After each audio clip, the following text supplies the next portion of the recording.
अमरावतीत मुख्य वनसंरक्षक कार्यालयासमोर अनुकंपाधारकांनी बेमुदत आमरण उपोषण आणि अन्नत्याग आंदोलन सुरू केलं आहे.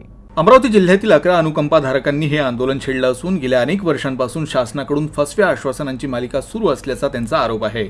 वारंवार निवेदनं दिल्यानंतरही अद्याप त्यांना शासकीय सेवेत समाविष्ट करण्यात आलं नाही. त्यांच्या पालकांचा मृत्यू शासकीय सेवेत झाला असून नियमानुसार त्यांना सेवा मिळणं अपेक्षित आहे. मात्र प्रशासनाकडून सतत दुर्लक्ष केलं जात आहे. त्यामुळे वैतागून त्यांनी आता उपोषणाचा मार्ग स्वीकारला आहे. जोपर्यंत शासकीय सेवेत घेतलं जात नाही तोपर्यंत हे आंदोलन थांबवणार नाही असा इशारा या आंदोलकांनी दिला आहे. आम्हाला असंच ते खोटे आश्वासन देत आहे. आम्हाला जोपर्यंत जागा ऑर्डर भेटत नाही तोपर्यंत मी तर जागेवरून उठणारच नाही आहे. कारण की माझं काहीच नाही. माझी आई माझ्या भरोशावर आहे. माझ्या लेकरांचं शिक्षण आहे आणि मला पेन्शन पण नाही आहे. माझी घरची म्हणजे परिस्थिती चांगली नाही आहे.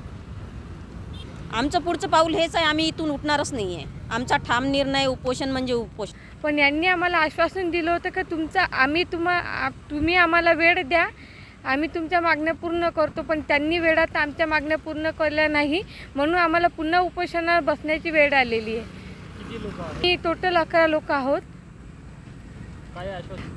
करतो म्हणतात पण मागण्या पूर्ण नाही करत आहे आमच्या. मला 13 वर्ष झाले आहे पण तरी मला शासकीय सेवा सामावून घेतलं नाही आणखी.